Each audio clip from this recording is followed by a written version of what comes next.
प्रिय विद्यार्थियों,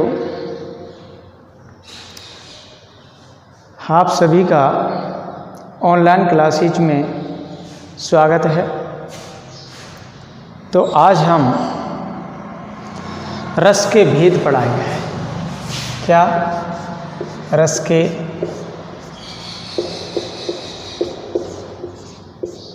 भेद। देखो, रस के भेद, रस 9 होते हैं। कितने होते हैं? 9। किंतु कुछ आचार्यों ने वत्सल और भक्ति को भी पृथक से रस मानकर एकादश रस की कल्पना की है। एकादश रसों के नाम इस प्रकार दिए हैं। देखो, इसमें वत्सल और भक्ति 2 रस बढ़ाए हैं। कौन से? एक तो वत्सल और दूसरा भक्ति।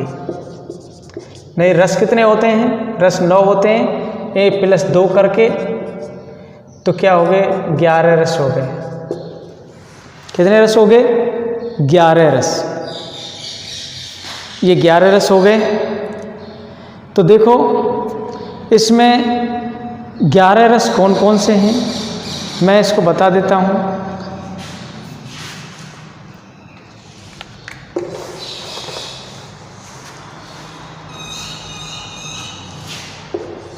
श्रृंगार,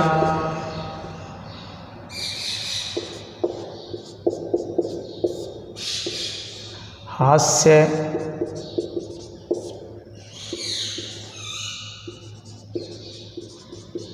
करुणा। देखो, श्रृंगार, हास्य, करुणा। करुणा का मतलब करुण रस। करुण रस हो गया।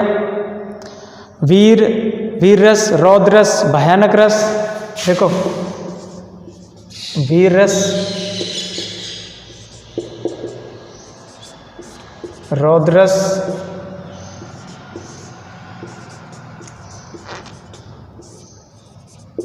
भयानक रस,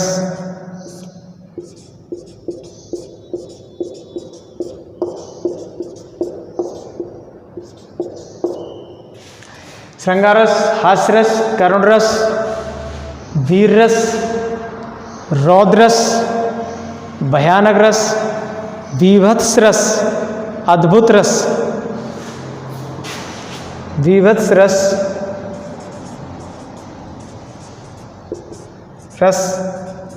अद्भुत रस,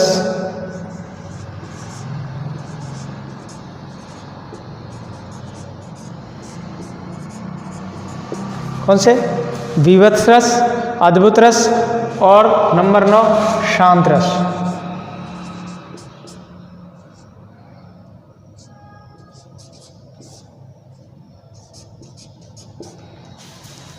ये 9 रस हो गए। श्रृंगार रस, हास्य रस, करुण रस, वीर रस, रौद्र रस, भयानक रस, विभत्स रस, अद्भुत रस और शांत रस। अब 2 रस कौन कौन से बढ़ाए? भक्ति और वात्सल्य। 2 रस बढ़ाए थे। एक तो 10 वत्सल, जिसे वत्सल से बना वात्सल्य रस।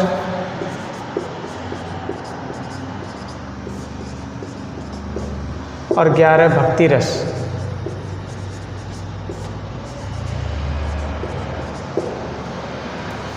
ये 11 रस हो गए।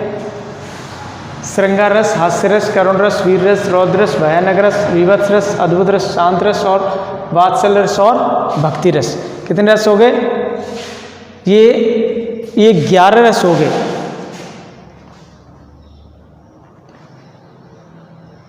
तो देखो,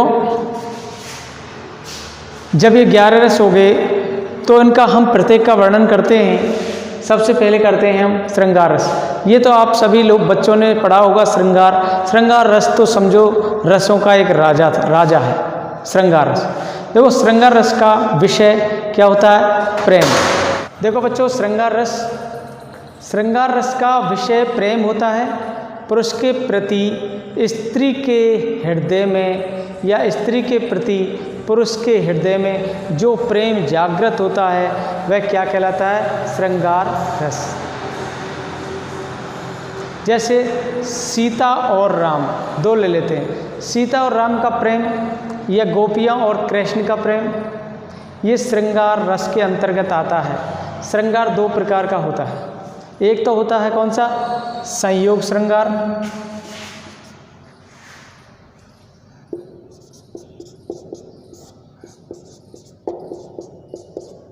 और दूसरा होता है वियोग श्रृंगार।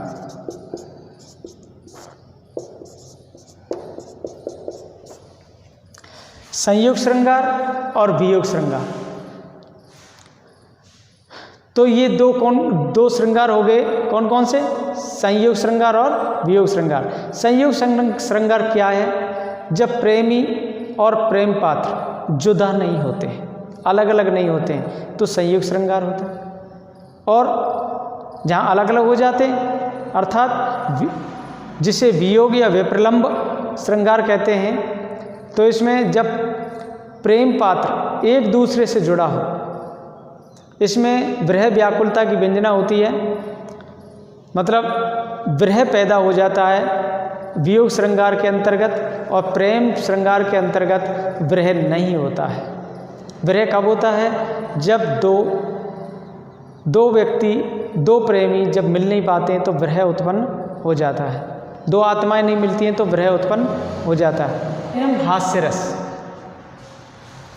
देखो हास्य का मतलब जानते हैं आप, हंसी, इसका विषय क्या होता है, हंसी या हास होता है हास्य रस का। तो अब जब हम किसी विचित्र प्राणी होता है, उसके आकार, वेशभूषा, उसकी चेष्टा, उनको देख करके हम में हंसी उत्पन्न हो जाती है और हम उसको देख करके हंस देते हैं, तो ये होता है हास्य रस। हास्य रस होता है किसी की विचित्र वेशभूषा को देख करके, किसी के बोलने की टेक्निक, किसी की कैसी भी हंसने की अदाएँ, उसको देख करके हमें हंस देना, ये हास्य रस के अंतर्गत आता है। अब लेते हैं हम करुण रस। करुण रस में क्या है, करुण रस का मतलब होता है शोक। क्या होता है, शोक, दुख। क्या होता है, शोक या दुख। किसी प्रिय व्यक्ति के मर जाने पर या किसी प्रिय वस्तु के नष्ट हो जाने पर या किसी अनिष्ट के आने पर हमारे अंदर शोक जागृत हो जाता है। क्या हो जाता है, हमारे अंदर शोक जागृत हो जाता है। ये हो गया क्या, करुण रस।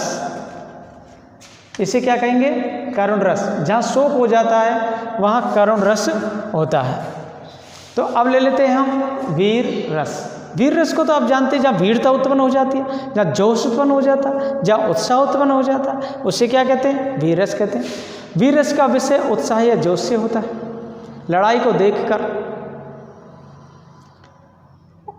वीर रस उत्पन्न होता है। मारू बाजा एवं चारणों के गीत, चारणों के जो गीत होते हैं, वीर गीत को सुनकर के या शत्रु के सामने पाकर लड़ने का उत्साह हो जाता है। मारू बाजा जानते हैं ना, जब रण में जब युद्ध करते हैं तो वहाँ पर बजाया जाता है। और चारण कवि होते हैं जो युद्ध के समय पर ही गाते हैं, तो ये होते हैं चारण कवि। तो इसी प्रकार कभी किसी दीनहीन या शोकार्त प्राणी को देख करके दया आती है और उसका कष्ट दूर करने का उत्साह उत्पन्न होता है हमें। कभी याचकों को देख करके दान देने का उत्साह उत्पन्न हो जाता है, और कभी कष्ट सहन करके प्राण देकर भी धर्म पालन करने का एक उत्साह होता है हमारे अंदर। इस तरह से उत्साह अनेक तरह से प्रकट हो जाता है। तो ये होता है वीर रस। अब लेते हैं हम रौद्र रस। रौद्र रस क्या है, रौद्र रस का विषय क्रोध होता है। क्रोध उत्पन्न होना क्या कहलाता है, रौद्र रस। जैसे कि अपने पर कोई व्यक्ति होता है और अपना अपमान कर रहा है, तो उससे हमारे अंदर एक क्रोध उत्पन्न होगा। वो कौन सा रस कहलाएगा, रौद्र रस।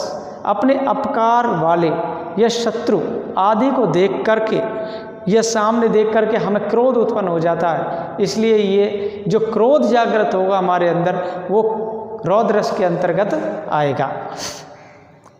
अब हम लेते हैं भयानक रस। कौन सा? भयानक। भयानक का मतलब आप जानते हैं डर, या डर पैदा हो जाता है, वही भयानक है। तो भयानक रस का विषय भय होता है। अगर सिंह आदि भयंकर जीव को देख करके, यह प्राकृतिक दृश्य कोई खतरनाक हो, यह बलवान शत्रु आ जाता है हमारे सामने, उसको देख करके हमारे अंदर भय उत्पन्न हो जाता है। छोटा बच्चा होता है, उसको भूत से डर लगता है। इसी प्रकार किसी भी चीज़ से डरना, ये भय उत्पन्न हो जाना, हमारे शरीर के अंदर भय जागृत हो जाना, क्या कहलाएगा? ये भयानक रस के अंतर्गत आएगा। अब ले लेते हैं हम क्या? वीभत्स रस। वीभत्स का मतलब होता है जुगुप्सा। ये भी ऐसा ही शब्द है जो आप इसको नहीं समझ पाओगे। वीभत्स का मतलब जुगुप्सा, जुगुप्सा का मतलब होता है घृणा। जब हमें किसी चीज़ को देख करके घृणा उत्पन्न हो जाती है, तो हमारे अंदर समझो कि वीभत्स रस उत्पन्न हो गया। क्या हो गया? वीभत्स रस का विषय क्या होता है? जुगुप्सा या घृणा। रक्त, मांस, मज्जा, दुर्गंध आदि वस्तुओं को देख करके हमारे अंदर घृणा पैदा हो जाएगी, जुगुप्सा उत्पन्न हो जाएगा। इसलिए ये कौन सा रस कहलाएगा? वीभत्स रस कहलाएगा। अब ले लेते हैं अद्भुत। अद्भुत रस का मतलब होता है चमत्कार। अद्भुत रस का जो विषय होता है वो क्या होता है? आश्चर्य होता है, विस्मय होता है। अलौकिक या अदृष्टपूर्व वस्तु को देख करके विस्मय का भाव जागृत हो जाता है। कोई अलौकिक वस्तु, अलौकिक हो, इस संसार से अलग, उसको देख करके, या किसी अदृश्य वस्तु को देख करके हमारे अंदर विस्मय पैदा हो जाएगा, जो हमने कभी ऐसी चीज़ देखी नहीं, जिस चीज़ को हम असंभव समझते हैं, तो वो भी क्या है? ये सब अद्भुत रस के अंतर्गत आएगा। अब ले लेते हैं हम नवा रस। कौन सा? शांत रस। शांत रस का विषय निर्वेद होता है अथवा वैराग्य होता है। निर्वेद या वैराग्य। वैराग्य किसमें होता है? साधु संतों में। तो संसार की अनित्यता, दुखमयता आदि को देख करके सांसारिक वस्तुओं से वैराग्य जागृत हो जाता है। जब हम किसी के दुख को देखेंगे तो हमारे अंदर एक करुणा उत्पन्न हो जाएगी और हमारे अंदर वैराग्य उत्पन्न हो जाएगा कि इस संसार में रहने से कोई फायदा नहीं है, कि सारी दुनिया दुखी रहती है, या कितना भी कर लो, जब भी इंसान दुखी रहता है तो उसके अंदर एक वैराग्य उत्पन्न हो जाता है। जिस प्रकार महात्मा बुद्ध को वैराग्य उत्पन्न हुआ था। शांत रस की कविता में ऐसे वैराग्य की व्यंजना होती है। भक्ति की रचना भी प्राय शांत रस के में ही सम्मिलित होती है। ये वैराग्य के अंतर्गत आएगा। अब ले लेते हैं वात्सल्य रस, जो वत्सल से वात्सल्य रस। वात्सल्य रस का विषय क्या होता है? पुत्र, पुत्री, अनुज, शिष्य आदि के प्रति प्रेम उत्पन्न होना क्या कहलाता है? वात्सल्य कहलाता है। स्नेह उत्पन्न हो जाना। माँ बाप का अपने बेटा बेटी के प्रति प्रेम उत्पन्न हो जाना क्या कहलाएगा? वात्सल्य कहलाएगा। गुरु के प्रति प्रेम उत्पन्न हो जाना वात्सल्य कहलाएगा। ये वात्सल्य रस आएगा। अब एक रह गया लास्ट, भक्ति रस। भक्ति तो आप जानते हैं, भगवान की भक्ति की जाती है, पूजा आराधना की जाती है, वो भक्ति रस होता है। भक्ति रस का विषय क्या होता है? आराध्य प्रभु के प्रति अनुरक्ति का भाव होता है। आराध्य जो प्रभु होते हैं उसके प्रति अनुरक्ति का भाव होता है। उसमें आलम्बन, इष्ट देव या इष्ट देवी की पूजा की जाती है। तो ये होता है भक्ति रस। तो ये रसों के बारे में आप परिचित हो चुके हैं। अब हम लेते हैं रस के अवयव या रस सामग्री।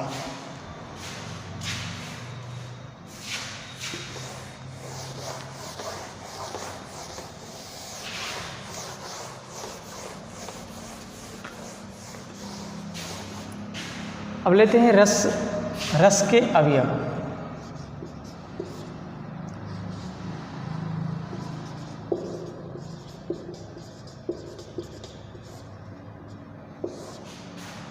रस के अवयव या सामग्री।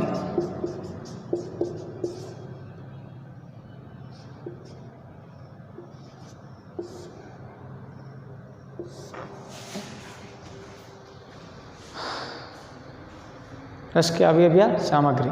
तो देखो, इस रस के अवयव में सबसे पहले आता है स्थायी भाव। क्या आता है? स्थायी भाव। मैं ये बता देता हूँ स्थायी भाव क्या होता है। देखो, प्रत्येक रस में एक प्रधान मनोविकार होता है। क्या होता है? प्रधान मनोविकार होता है, जिसके जागृत होकर परिपक्व होने से रस का अनुभव होता है। जिसके जागृत होने परिपक्व होने से रस का अनुभव होता है। ये रसानुभव काल में आरंभ से अंत तक बना रहता है। इसको स्थायी भाव कहते हैं। देखो, रसों के जो स्थायी भाव हैं उनके नाम हैं, जैसे रति, हास, शोक, उत्साह, क्रोध, जुगुप्सा, विस्मय, शम। ये स्थायी भाव से संबंधित, ये रसों से संबंधित होते हैं, जिसका हम अगर विवरण देना चाहेंगे तो दे सकते हैं। चलो हम ये बता देते हैं आपको कि जो स्थायी भाव है वो कैसे हैं। देखो, हमने लिए थे, पहले श्रृंगार रस लिया था। श्रृंगार रस, एक तरफ हम रस लिख लेते हैं, श्रृंगार, वीर, रौद्र, बीभत्स। श्रृंगार, वीर, रौद्र,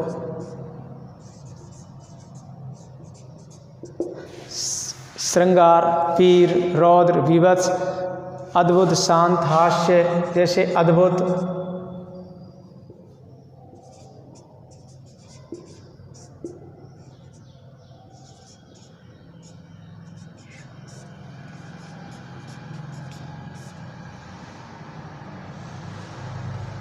श्रृंगार, वीर, रौद्र, बीभत्स, अद्भुत, शांत, हास्य, भयानक, करुण।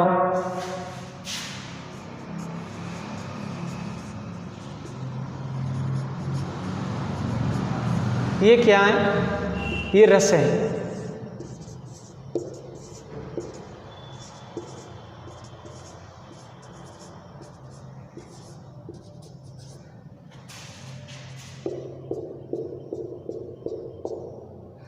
अब देखो, इनके जो स्थायी भाव हैं वो क्या हैं? देखो, श्रृंगार का स्थायी भाव क्या होगा? रति।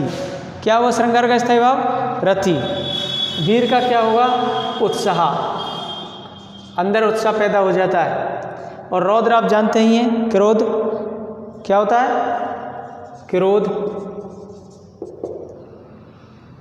और बीभत्स का मतलब आप जानते हैं, जुगुप्सा या घृणा।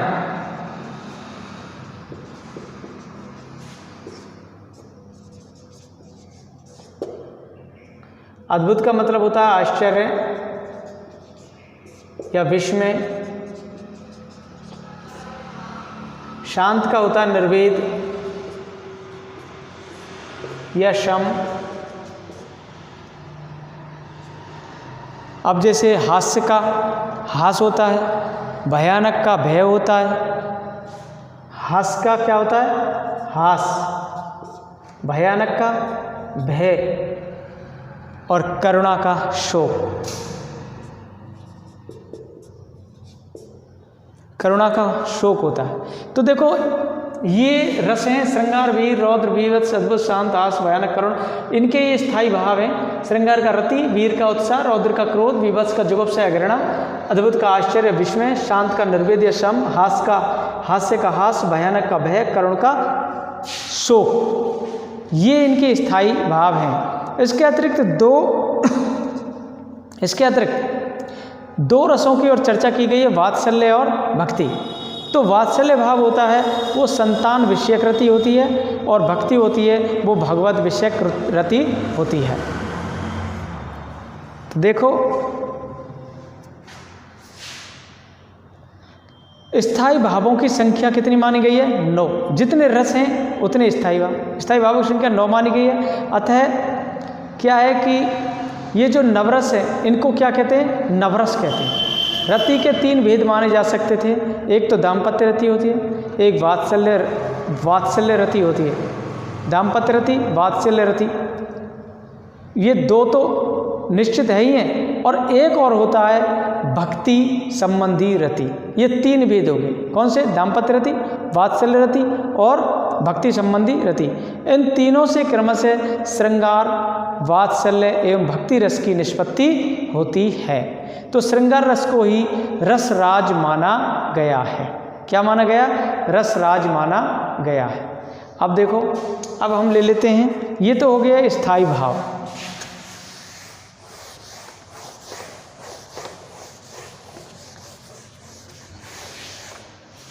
क्या हो गया?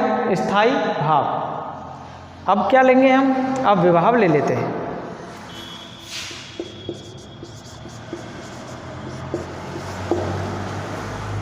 स्थायी भाव समझ गए आप? अब विभाव क्या होता है? देखो, विभाव का अर्थ है कारण। जिन कारणों से सहृदय सामाजिक के हृदय में स्थित स्थायी भाव उद्बुद्ध होता है, उन्हें विभाव कहते हैं। जिन कारणों से सहृदय सामाजिक के हृदय में जो स्थायी भाव उत्पन्न होते हैं, उद्बुद्ध होते हैं, उन्हें क्या कहते हैं? विभाव कहते हैं। विभाव होते हैं दो प्रकार के, एक आलम्बन और दूसरा उद्दीपन।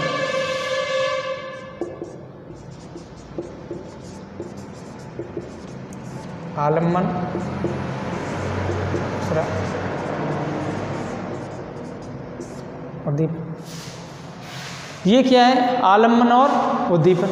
तो आलम्बन विभाव, देख आलम्बन विभाव क्या होता है? जिसके कारण आश्रय के हृदय में, पहले सुन लीजिए एक बार, जिसके कारण आश्रय के हृदय में स्थायी भाव उद्बुद्ध होता है, उसे आलम्बन विभाव कहते हैं। और जैसे कि आश्रय हो गया, जैसे कि मान लीजिए दुष्यंत है, और दुष्यंत के हृदय में शकुंतला को देख करके एक रति उत्पन्न हो जाती है। जब दुष्यंत के हृदय में शकुंतला को देख करके रति उत्पन्न होना, तो दुष्यंत हो गया आश्रय, और शकुंतला क्या हो गई? आलम्बन। शकुंतला क्या हो गई? आलम्बन हो गई। तो उसको देख करके हमारे अंदर उनके अंदर रति नामक स्थायी भाव उद्बुद्ध होता है। तो यहाँ दुष्यंत आश्रय हो गया और शकुंतला आलम्बन हो गई। समझ गए आप? जैसे कि राम और सीता है, सीता को देख करके राम के हृदय में, सीता को देख करके राम के हृदय में प्रेम उत्पन्न हो जाना। सीता क्या हो गई? सीता आलम्बन हो गई, जिसको देख करके प्रेम उत्पन्न हुआ है। इसी प्रकार एक होता है उद्दीपन भाव। कौन सा होता है? उद्दीपन भाव। ये आलम्बन विभाव के सहायक एवं अनुवर्ती होते हैं। आलम्बन विभाव के सहायक और अनुवर्ती होती हैं, ये सामग्री होती हैं। जैसे उद्दीपन के अंतर्गत आलम्बन की, जैसे कि चेष्टाएं, जैसे कि आलम्बन हो रहा, आलम्बन की चेष्टाएं कही गई हैं।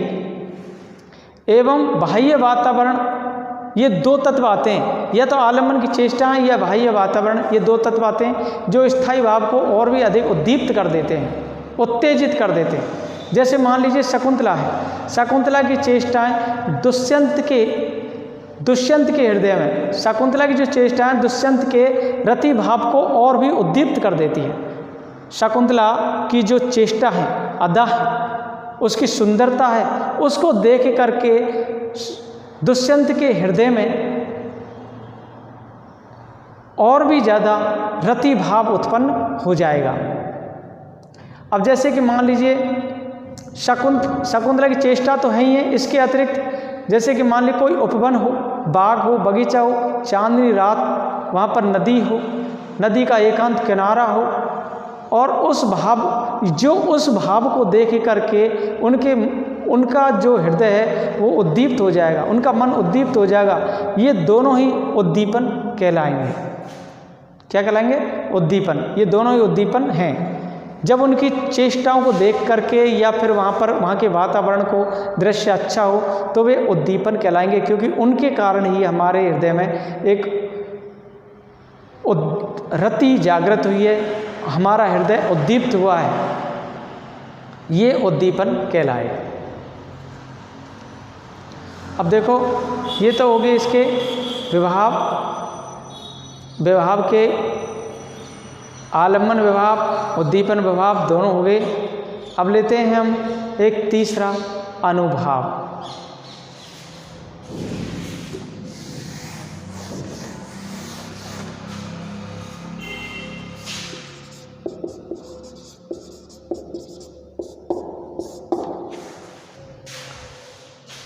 तो देखो अनुभाव क्या है, मैं समझा देता हूँ। आश्रय की चेष्टाएं अनुभाव के अंतर्गत आती हैं। आश्रय की जो चेष्टाएं होती हैं वो अनुभाव के अंतर्गत आती हैं, जबकि आलम्बन की जो चेष्टाएं वो उद्दीपन के अंतर्गत आती हैं। भाव का बोध कराने वाले कारण अनुभाव कहलाते हैं। जो भाव का बोध करा देते हैं उसे क्या कहते हैं? अनुभाव कहते हैं। आश्रय की वे बाह्य चेष्टाएं जिनसे ये पता चलता है कि उसके हृदय में कौन सा भाव उद्बुद्ध हुआ है, अनुभाव कहलाते हैं।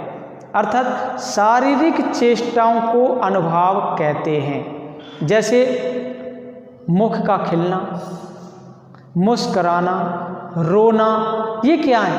ये अनुभाव हैं, जिनको देख करके हमारे अंदर ये प्रक्रियाएं शुरू हो जाती हैं। कौन सी? मुख का खिलना, मुस्कुराना, रोना, ये अनुभाव है। तो देखो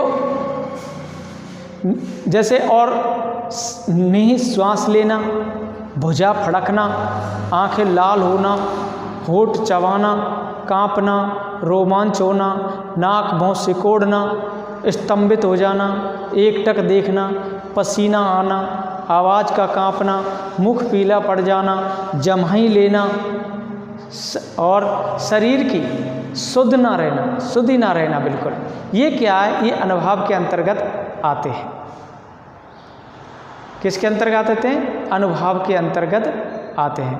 तो अब हम क्या है कि ये अनुभाव तो आप समझ चुके हैं। तो अनुभाव के जो भेद हैं, अनुभाव के भेद बता देते हैं। देखो अनुभाव के भेद कौन कौन से? एक तो कायिक, वाचिक, आहार्य, ये और सात्विक, ये 4 भेद होते हैं अनुभाव के। कौन से? कायिक, वाचिक, आहार्य और सात्विक। कायिक, वाचिक, आहार्य और सात्विक।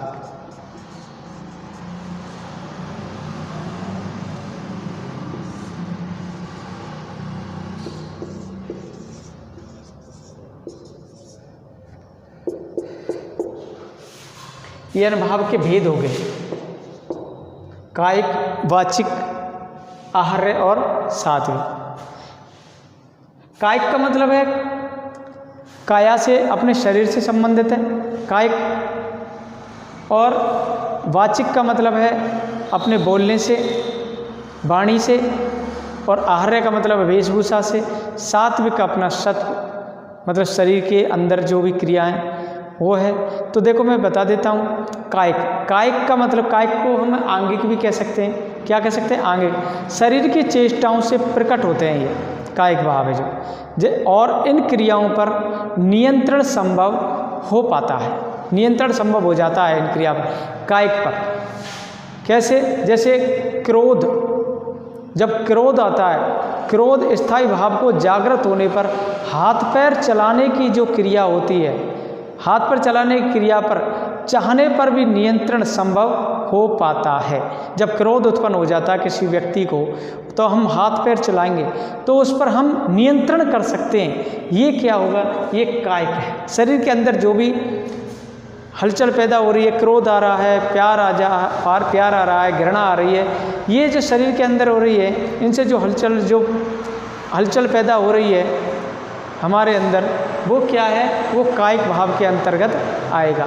अब ऐसे ही वाचिक, वाचिक का मतलब है वाणी, वाणी से जो प्रकट होते हैं वे वाचिक आते हैं। आहार्य होता है वेशभूषा या अलंकरण से होते हैं, वेशभूषा होती है जो, वो आहार्य आते हैं। सात्विक, सत्व के योग से उत्पन्न होते हैं। इसमें चेष्टाएं जिन पर हमारा वश नहीं होता है, सात्विक अनुभाव के अंतर्गत आते हैं। और ये जो सात्विक अनुभाव हैं ये 8 प्रकार के होते हैं। स्वेद, कंप, रोमांच, स्तंभ। जैसे देखो सात्विक, स्वेद, कंप,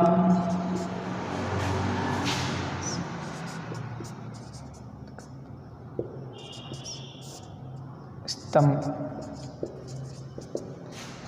कितने होते हैं ये? 8 होते हैं ना। कौन कौन से? स्वेद, कंप, रोमांच, स्तंभ, स्वरभंग। कौन सा? स्वरभंग।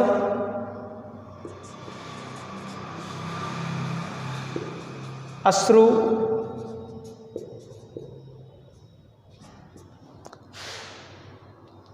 वैवर्ण्य और प्रलय।